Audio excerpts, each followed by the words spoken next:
दोस्तों नमस्कार। देव क्लासेज में आप सबका एक बार फिर से बहुत बहुत स्वागत है। और आज हम लोग भारतीय संविधान एवं लोक प्रशासन को तैयार करेंगे पेट के सिलेबस के आधार पे।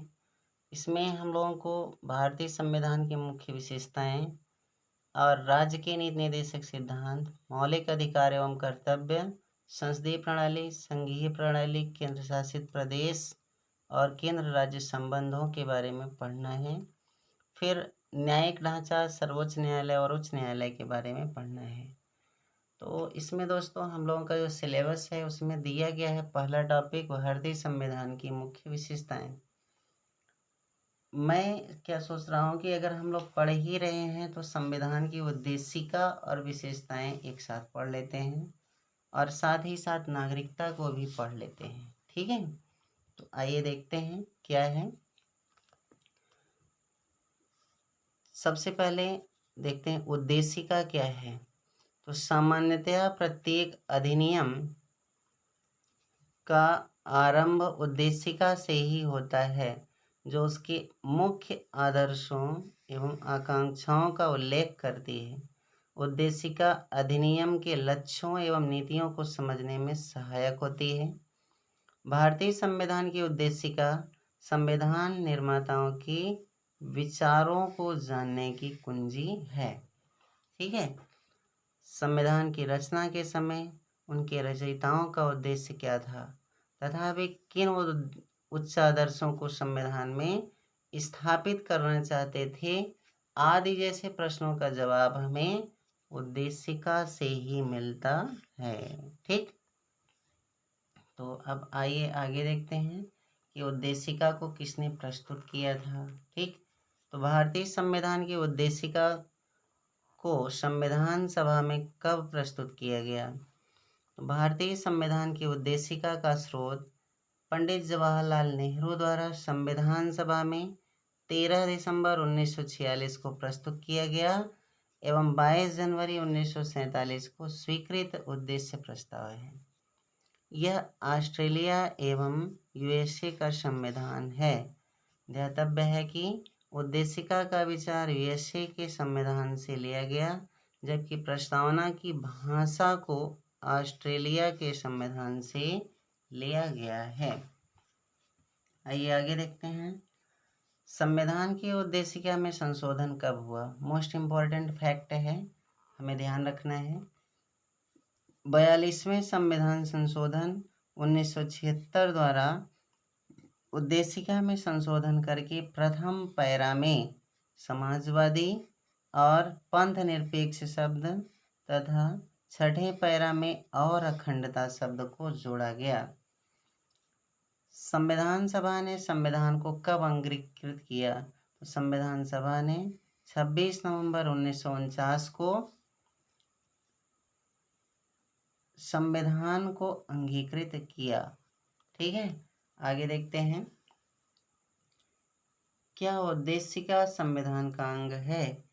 इन री बेरोबारी 1960 के बाद में उच्चतम न्यायालय ने निर्धारित किया कि उद्देशिका संविधान का प्रेरणा स्रोत भले ही हो, किंतु वह उसका भाग नहीं है। इसके न रहने से मूल उद्देश्यों में कोई अंतर नहीं पड़ता। फिर भी जहां संविधान की भाषा अस्पष्ट है, वहां उद्देशिका संविधान निर्माताओं के आशय को जानने में सहायक है। अतः यह संविधान निर्माताओं के विचारों को जानने की कुंजी है।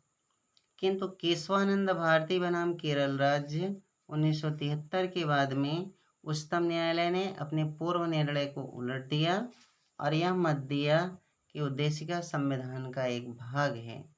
संविधान में उसका वही स्थान है जो अन्य उपबंधों का है। उसमें संशोधन किया जा सकता है, किंतु उस भाग का नहीं जिससे उसका मूलभूत ढांचा नष्ट हो। क्या उद्देशिका न्याय योग्य है। तो आपको ध्यान रखना है, उद्देशिका न्याय योग्य नहीं है, अर्थात इसके आधार पर कोई निर्णय नहीं दिया जा सकता। किंतु संविधान के निर्वचन में मतलब उसकी व्याख्या में उद्देशिका का बहुत बड़ा महत्व है। ठीक, किसने उद्देशिका को संविधान की मूल आत्मा कहा है। तो न्यायमूर्ति हिदायतुल्लाह ने गोलकनाथ बनाम पंजाब राज्य के प्रकरण में उद्देशिका को संविधान की मूल आत्मा कहा है। यहाँ ध्यान देने योग्य बात यह है कि डॉक्टर अंबेडकर ने संवैधानिक उपचारों के अधिकार को संविधान की मूल आत्मा कहा है, जिसे हम क्या कहते हैं, अनुच्छेद 32। जबकि हिदायतुल्लाह जी ने क्या कहा, संविधान की मूल आत्मा क्या है, उद्देशिका। उद्देशिका में प्रयुक्त हम भारत के लोग शब्द का क्या तात्पर्य है, तो उद्देशिका में प्रयुक्त हम भारत के लोग we the people of India शब्द का तात्पर्य है संविधान का मूल स्रोत भारत की जनता है, वही समस्त शक्तियों का केंद्र बिंदु है, संविधान द्वारा प्रदत्त संप्रभुता जनता में निहित है। ठीक है, आगे देखते हैं। उद्देशिका में प्रयुक्त संपूर्ण प्रभुत्व संपन्न शब्द का क्या अर्थ है, तो उद्देशिका के अनुसार भारत एक संपूर्ण प्रभुत्व संपन्न राष्ट्र होगा। इससे यह स्पष्ट होता है कि भारत अपने आंतरिक एवं बाह्य मामलों में किसी विदेशी सत्ता या शक्ति के अधीन नहीं है, इसकी संप्रभुता जनता में निहित है। ठीक है, उद्देशिका में प्रयुक्त समाजवादी शब्द का क्या अर्थ है, तो 42वें संविधान संशोधन 1976 द्वारा उद्देशिका में समाजवादी शब्द को जोड़ा गया। भारत का समाजवाद लोकतांत्रिक समाजवाद है जो नेहरू जी की अवधारणा पर आधारित है। समाजवादी व्यवस्था में उत्पादन के प्रमुख साधनों पर सरकारी नियंत्रण होता है। साम्यवादी समाजवाद में राज्य का नियंत्रण अधिक कठोर होता है, जबकि लोकतांत्रिक समाजवाद में अपेक्षाकृत कम होता है। भारत ने बीच का रास्ता अपनाया और मिश्रित व्यवस्था को जन्म दिया। ठीक, प्रश्न अगला है, भारतीय संविधान में पंथ निरपेक्ष शब्द को कब जोड़ा गया, तो आप ध्यान रखेंगे 42वें संविधान संशोधन 1976 द्वारा इसे जोड़ा गया। और पंथ निरपेक्ष राज्य से तात्पर्य है कि राज्य किसी विशेष धर्म को मान्यता नहीं देगा, बल्कि वह सभी धर्मों को तटस्थ भाव से समान संरक्षण प्रदान करता है। लोकतंत्र से क्या तात्पर्य है, तो लोकतंत्र का तात्पर्य है लोगों का तंत्र अर्थात जनता का शासन। भारत अपने जनता द्वारा निर्वाचित प्रतिनिधियों के माध्यम से शासन चलाती है। इसे अप्रत्यक्ष लोकतांत्रिक प्रणाली या प्रतिनिधि प्रणाली भी कहा जाता है। फिर अगला है, भारत एक गणराज्य है, इसका क्या तात्पर्य है, तो इसका तात्पर्य यह है कि भारत का राष्ट्राध्यक्ष निर्वाचित होगा, न कि वंशानुगत। ये बहुत ही इम्पोर्टेंट प्रश्न है, इसमें कई बार पूछा है। गणराज्य के सभी नागरिक समान हैं, अतः वह किसी भी लोक पद हेतु निर्वाचित हो सकते हैं। ठीक है, अगला प्रश्न है, भारतीय संविधान की प्रस्तावना में जिन उद्देश्यों एवं आदर्शों को अंतर्विष्ट किया गया, उनका उल्लेख कहाँ किया गया, तो भारतीय संविधान में जिन आदर्शों एवं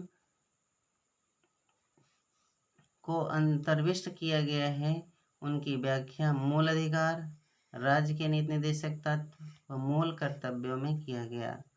हमारे संविधान निर्माता एक ऐसे कल्याणकारी राज्य की स्थापना करना चाहते थे जो बहुजन सुखाय व बहुजन हिताय पर आधारित हो। ठीक, आगे देखते हैं। अब हम लोगों का मेन टॉपिक आ गया पेट का, भारतीय संविधान की विशेषताएं। ठीक है, तो भारतीय संविधान की प्रमुख विशेषताएं क्या हैं, भारतीय संविधान की प्रमुख विशेषताएं निम्नलिखित हैं। नंबर 1, विशाल एवं विस्तृत संविधान, लिखित संविधान, उद्देशिका की विशेष शब्दावली, संसदीय शासन प्रणाली, राज्य के नीति निर्देशक तत्व, नागरिकों के मूल कर्तव्य, संसदीय संप्रभुता तथा न्यायिक सर्वोच्चता, नम्यता व अनम्यता का अनोखा मिश्रण, एकल नागरिकता, वयस्क मताधिकार, संविधान की सर्वोच्चता, आपातकालीन उपबंध। और इस तरह के हम कह सकते हैं कि इतने हमारे जो है प्रमुख विशेषताएं हैं।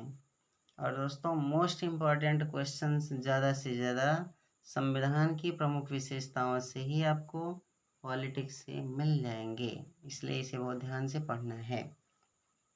आइए देखते हैं, भारतीय संविधान, विशाल एवं विस्तृत संविधान, भारतीय संविधान को क्यों कहा जाता है? तो भारत का संविधान विश्व का सबसे बड़ा लिखित संविधान है। भारत के मूल संविधान में कुल 395 अनुच्छेद, 8 अनुसूचियां व 22 भाग थे। वर्तमान में 12 अनुसूचियां हैं। इसकी प्रमुख विशालता का कारण है केंद्रीय तथा प्रांतीय दोनों सरकारों के गठन तथा शक्तियों का विस्तृत वर्णन। अब आइए देखते हैं हम कुछ अच्छे फैक्ट्स। 9वीं अनुसूची को प्रथम संविधान संशोधन 1951 में जोड़ा गया। 11वीं अनुसूची को 73वें संविधान संशोधन 1992 द्वारा और 12वीं अनुसूची को 74वें संविधान संशोधन 1992 द्वारा ही जोड़ा गया। ये तीनों बहुत ही इम्पोर्टेंट हैं। और 10वीं अनुसूची 52वें संविधान संशोधन 1985 द्वारा जोड़ी गई। तो ये संशोधन से रिलेटेड चारों याद रखिएगा, ये कई बार क्वेश्चन पूछ लेता है। फिर देखते हैं, किसी भारत के संविधान को विश्व का सबसे बड़ा लिखित एवं विस्तृत संविधान किसने कहा है? तो सर आइवर जेनिंग्स ने। विश्व का प्रथम लिखित संविधान कौन सा है? तो संविधान लिखित या अलिखित हो सकता है। भारत का संविधान एक लिखित संविधान है, यद्यपि इसमें परंपराएं एवं प्रथाओं का भी स्थान है। ध्यातव्य है कि संयुक्त राज्य अमेरिका का संविधान विश्व का प्रथम लिखित संविधान था। उद्देशिका की विशेष शब्दावली। संविधान की प्रस्तावना में भारत को संप्रभुता संपन्न, समाजवादी व पंथ निरपेक्ष लोकतांत्रिक गणराज्य कहा गया है। ये क्या है? उद्देशिका की विशेष शब्दावलियां हैं। ठीक है, अब आगे देखते हैं, भारत में कैसी शासन प्रणाली अपनाई गई है? संघात्मक संविधान के अंतर्गत दो प्रकार की शासन प्रणाली स्थापित की जा सकती है, अध्यक्षात्मक शासन प्रणाली और संसदीय शासन प्रणाली। भारत में ब्रिटेन के समान संसदीय शासन प्रणाली को अपनाया गया है। अध्यक्षात्मक शासन प्रणाली में राष्ट्रपति कार्यपालिका का वास्तविक प्रधान होता है।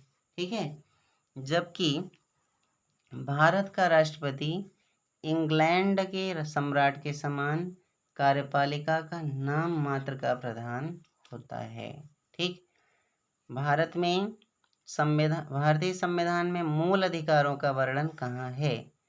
तो मोस्ट इम्पॉर्टेंट फैक्ट है, भारतीय संविधान का भाग 3 अपने नागरिकों के लिए कुल 6 मूल अधिकारों की व्याख्या करता है।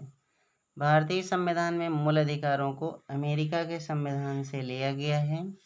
यह राज्य की विधायी और कार्यपालिका शक्ति पर निर्बंधन के रूप में है। राज्य द्वारा मूल अधिकारों के प्रतिकूल बनाई गई विधि न्यायालय द्वारा असंवैधानिक घोषित किया जा सकता है। इस प्रकार न्यायालय मूलाधिकारों को संरक्षण प्रदान करता है। मूलाधिकार अत्यंतिक नहीं है, राज्य द्वारा लोकहित पर उनमें निर्बंधन लगाया जा सकता है। ठीक, मूल अधिकार से इतने फैक्ट्स बहुत हैं, बाकी मूल अधिकार वाले चैप्टर में पढ़ेंगे। संविधान द्वारा नागरिकों को कितने मूल अधिकार दिया गया था? संविधान द्वारा नागरिकों को कुल 7 मूल अधिकार प्रदान किए गए थे, लेकिन 44वें संविधान संशोधन 1978 द्वारा संपत्ति के मूल अधिकार को समाप्त कर दिया गया। राज्य के नीति निर्देशक तत्वों का वर्णन कहाँ है? तो संविधान के भाग 4 अनुच्छेद 36 से 51 में राज्य के नीति निर्देशक तत्वों का वर्णन है। इसे आयरलैंड के संविधान से लिया गया। इन कर्तव्यों का पालन कर एक कल्याणकारी राज्य की स्थापना की अवधारणा को साकार रूप दिया जा सकता है। नागरिकों के मूल कर्तव्यों का वर्णन किस भाग में है? तो मौलिक कर्तव्यों का समावेश मूल संविधान में नहीं था। सरदार स्वर्ण सिंह समिति की सिफारिश पर 42वें संविधान संशोधन द्वारा 1976 में इसे जोड़ा गया और इसका वर्णन भाग 4 क अनुच्छेद 51 क में कुल 10 मौलिक अधिकारों को जोड़कर शामिल किया गया। इसे पूर्व सोवियत संघ या रूस के संविधान से लिया गया। 86वें संविधान संशोधन अधिनियम 2002 द्वारा 11वें कर्तव्य के रूप में 6 से 14 वर्ष तक के बच्चों को शिक्षा का अवसर प्रदान करने का बच्चों के माता पिता या संरक्षक पर आरोपित किया गया। भारत में कैसी न्यायपालिका है? तो संघात्मक संविधान में संघ और राज्यों के मध्य विवाद के समाधान है और संविधान के निर्वचन का दायित्व न्यायपालिका पर होता है और उस पर संविधान और मूल अधिकारों के संरक्षण का भी दायित्व होता है। इसके लिए न्यायपालिका का स्वतंत्र एवं निष्पक्ष होना अत्यंत आवश्यक है। भारतीय संविधान में स्वतंत्र एवं निष्पक्ष न्यायपालिका की व्यवस्था है। ठीक, फिर आगे है भारतीय संविधान कठोर है या लचीला। संविधान संशोधन की दृष्टि से संविधान अनम्य व अनम्य दो प्रकार का होता है। भारतीय संविधान जिसमें संशोधन की प्रक्रिया जटिल, वे संविधान जिसमें संशोधन की प्रक्रिया जटिल होती है अनम्य संविधान कहलाते हैं, तथा जिनमें संशोधन आसानी से किया जा सके नम्य संविधान कहलाते हैं। भारतीय संविधान कठोर एवं लचीलेपन का अनोखा मिश्रण है, क्योंकि भारतीय संविधान में संशोधन साधारण बहुमत, विशेष बहुमत व आधे राज्यों के अनुसमर्थन में किया जाता है। इस प्रकार भारतीय संविधान नम्यता व अनम्यता का अनोखा मिश्रण है।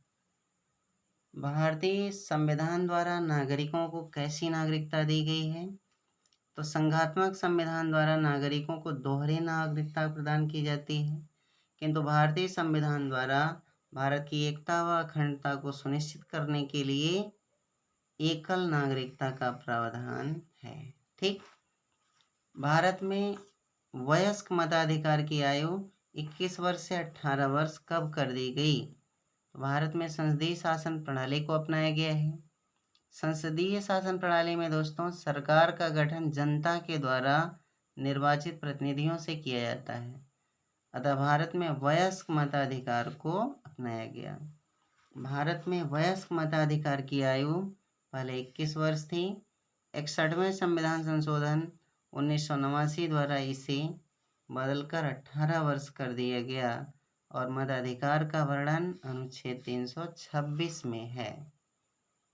अगली विशेषता है भारत में किसकी सर्वोच्चता है? तो हमारा संविधान सर्वोपरि है, क्योंकि सरकार के सभी अंग कार्यपालिका, विधायिका एवं न्यायपालिका इसी से अपनी शक्ति को प्राप्त करते हैं। ब्रिटेन में संसद की सर्वोच्चता है। अमेरिकी संविधान में न्यायपालिका सर्वोच्च है, किंतु हमारे देश में संविधान सर्वोच्च है। भारत में शक्ति के स्रोत के रूप में संविधान सर्वोच्च है। भारतीय संविधान में कितने प्रकार के आपातकालीन अधिकार हैं? तो भारतीय संविधान में 3 प्रकार के आपातकालीन अधिकार दिए गए हैं। अनुच्छेद 352 के तहत युद्ध एवं बाहरी आक्रमण या सशस्त्र विद्रोह की स्थिति उत्पन्न होने पर, अनुच्छेद 326 के तहत राज्यों में संवैधानिक व्यवस्था के भंग होने पर राष्ट्रपति आपातकाल लगा सकता है, और अनुच्छेद 360 के तहत वित्तीय संकट के उत्पन्न होने पर राष्ट्रपति आपातकाल लगा सकता है। एक नोट पॉइंट ध्यान रखना है, संकटकालीन घोषणा का प्रमुख प्रभाव यह होता है कि हमारा संघात्मक संविधान या शासन एकात्मक हो जाता है। ठीक, आगे देखते हैं।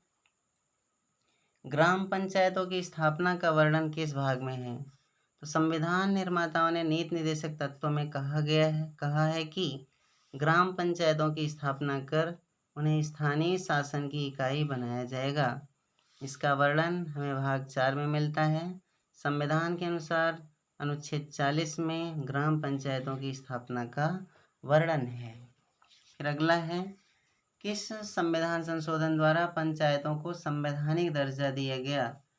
तो 1959 में पंचायतों, पंचायत समितियों व जिला परिषदों की स्थापना कर लोकतांत्रिक विकेंद्रीकरण को अपनाया गया।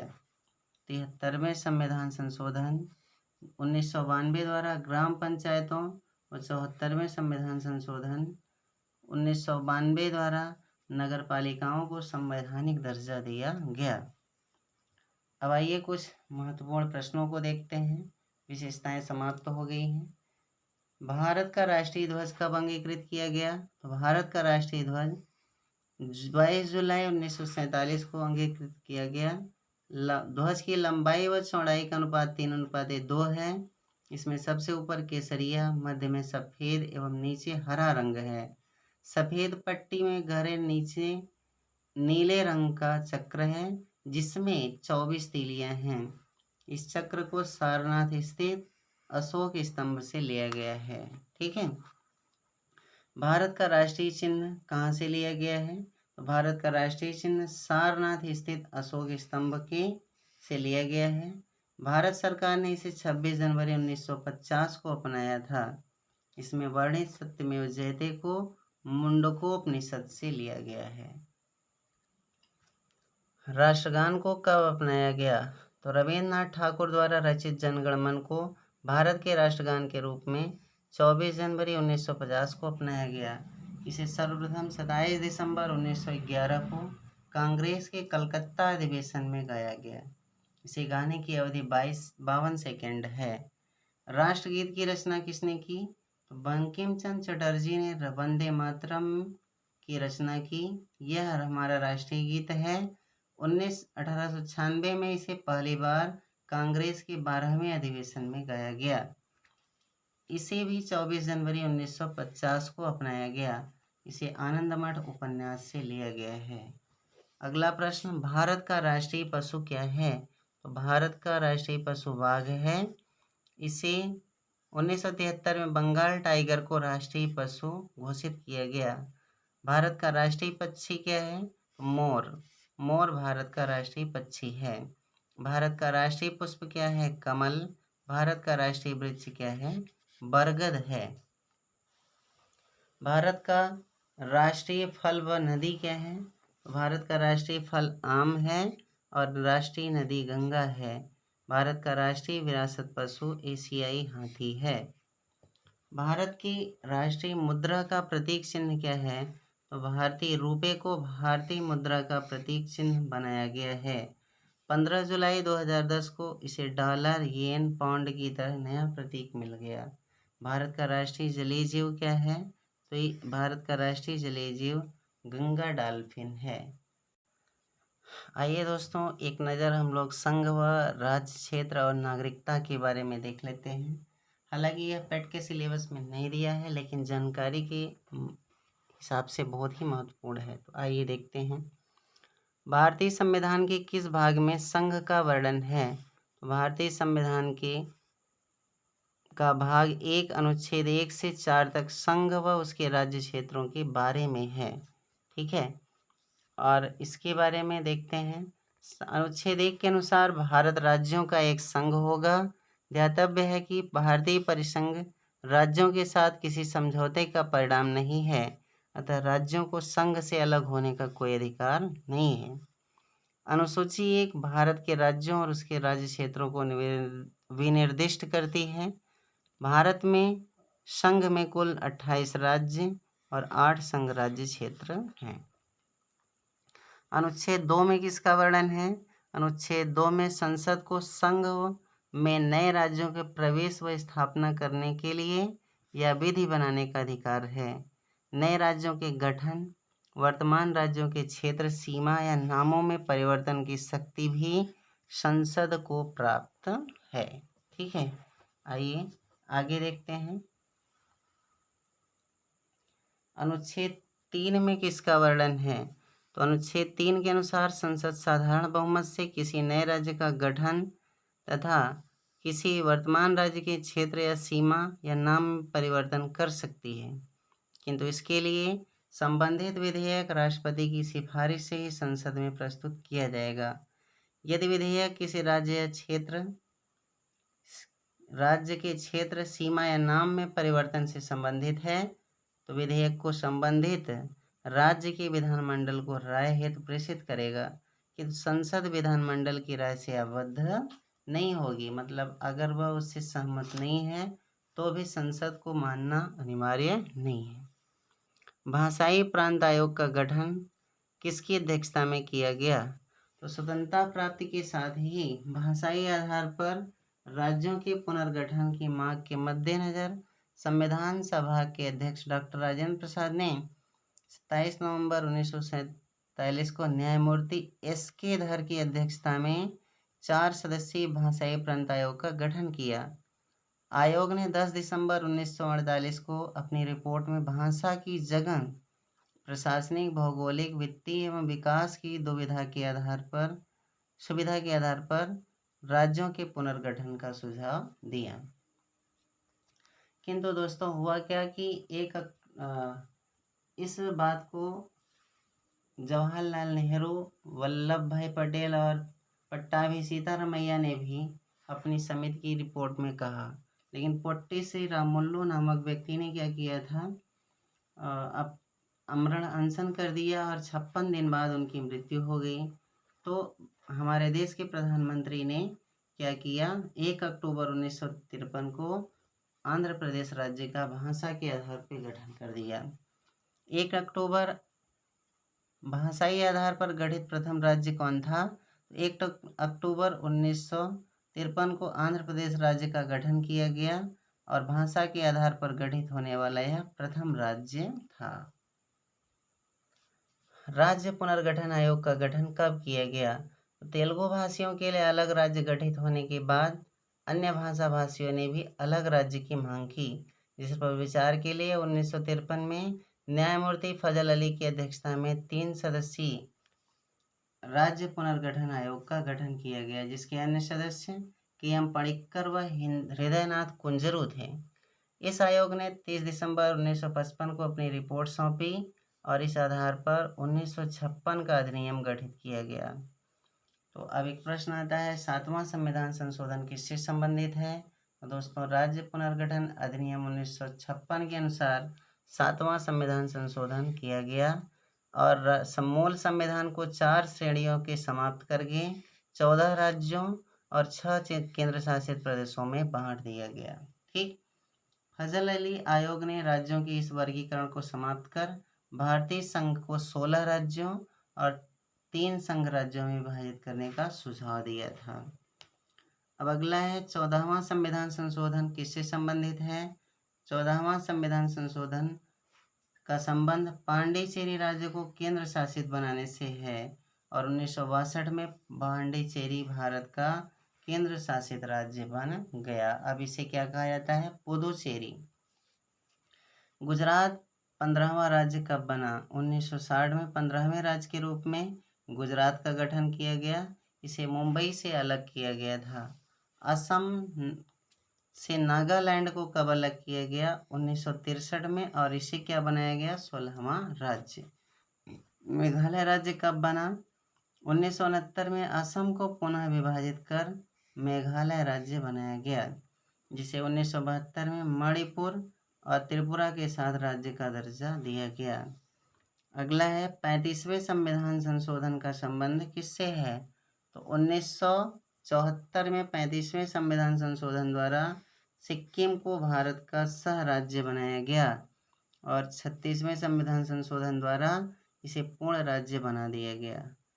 56वें संविधान संशोधन द्वारा 1987 में गोवा को भारत का 25वां राज्य बनाया गया। छत्तीसगढ़ को भारत का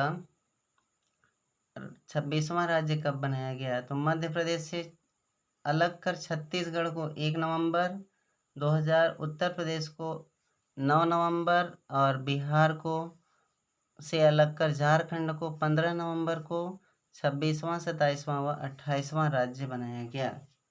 फिर अगला क्वेश्चन, जम्मू कश्मीर पुनर्गठन अधिनियम 2019 में किन 2 नए केंद्र शासित प्रदेशों का गठन किया गया?